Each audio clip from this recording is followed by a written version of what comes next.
years. 8 long years. Full of jump scares. Full of nightmares. From being a lonely security guard to a child locked in a room. These past 8 years have been twisted, dark, Little weird. and brutal. And at long last it's arrived.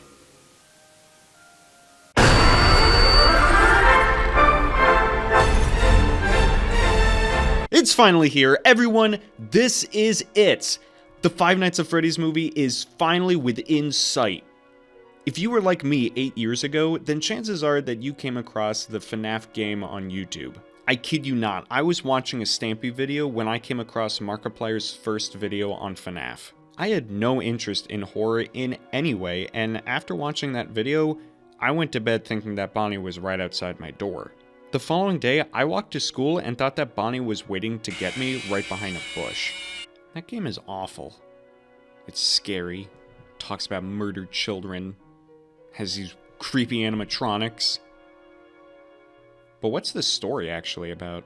And that's how my first experience was with FNAF.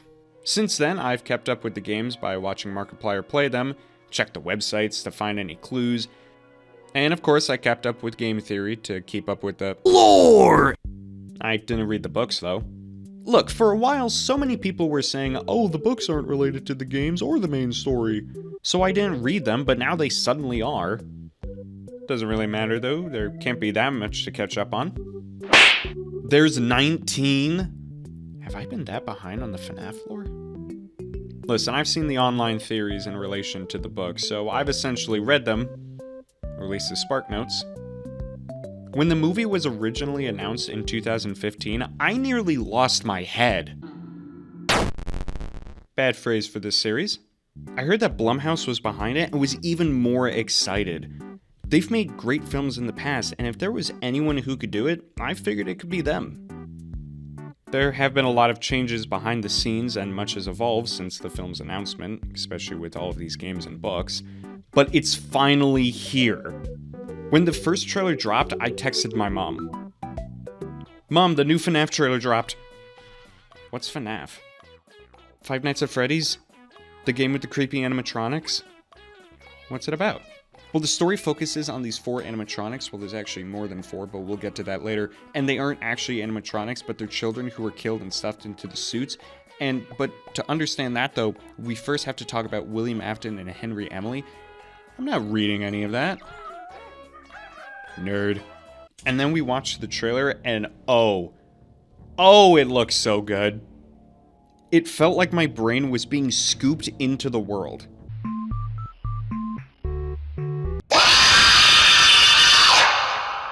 Okay, also not a good saying for this franchise. The animatronics, the effects, the music? And I don't even know what this thing is, but it looks cool. And don't get me wrong, the second trailer, when it came out, it showed us a bit more of the movie and a bit more of the set design, and it looked just as great. But it was also here where I began to wonder, will this movie be any good? The Five Nights at Freddy's movie has been hyped up for years, and now that we're finally getting it, I'm not sure if it'll live up to expectations. Now, before you all get your pitchforks out or call me a fake fan, just give me a second to explain. By the way, this is the part of the video where I ask you to subscribe, but in a creative and goofy way, but I'm just gonna ask you directly, just make sure that you're subscribed, please, and okay, can we talk about the movie now? Alright, great, thanks. Now, I've already mentioned how great the movie looks. There's a lot of hidden gems for people who are already fans of the series from the game. Obviously, we have the main cast, and they look great. After seeing so many of these animatronics being either melted or glitched or nightmarish, it's nice to go back to the original 4. More than that though, the cast also looks like they're a good fit. The actors, at least from what I can see from the trailers, each take their characters in a unique direction. And given what we've seen from the second trailer with Vanessa, I think we have the opportunity to see something big with their interaction with the animatronics. The film also seems to be staying true to the original story in the games and making it digestible to an audience for everyone. there's still a security guard. It's taking place in the same time period, and there's still children in the animatronics. Overall, the trailers are showing that this film is gonna be great. But there's some things that I think the film has to cover and avoid. When the original Five Nights at Freddy's game came out, a big reason that it was successful was because of Let's Players playing it and reacting to the jump scares. I tried to push it! Oh my god! Oh! I was glad to see that they're still keeping some of the jump scares within the film, but other films have tried to have jump scares and have overdone it. There needs to be a nice balance of jump scares and just creepy elements.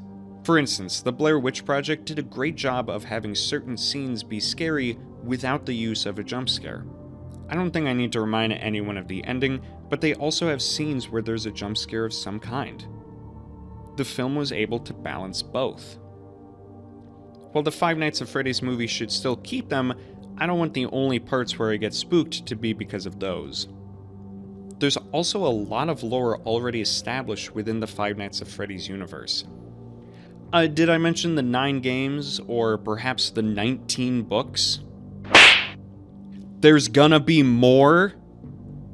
With the story going on for this long, there are established elements already in place.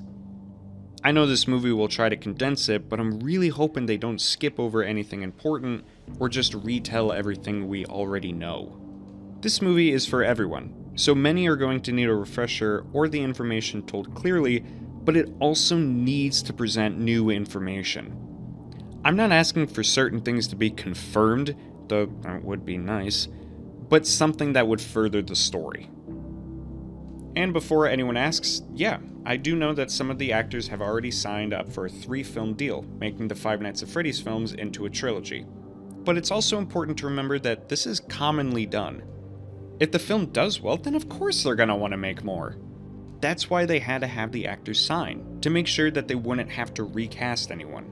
However, on the off chance that the film does really bad and ends on a cliffhanger, which it likely will, let's be honest here, that would be hugely damaging to the overall story of FNAF. The film has to stand by itself as something that's entertaining to a general audience while also adding to the overall story without being too vague or leaving too much out. I know, I'm asking a lot from a film that's based on a game, especially when the first game started like this. But seeing just how much this game has grown, the film has to do well. We've waited 8 years for this film, and while I've been just imagining what the film would look like, I'm ready to see what Scott Cawthon and his team have been up to. The trailers don't seem to disappoint, and I'm looking forward to it. So those were my thoughts on what I think the Five Nights at Freddy's movie will be like, but what are yours? Leave a comment down below. Do you think the movie will be good? Do you think it'll be bad? Where do you think it fits in the entire timeline? Anyway guys, thank you for watching this video, and remember to chase the chaos.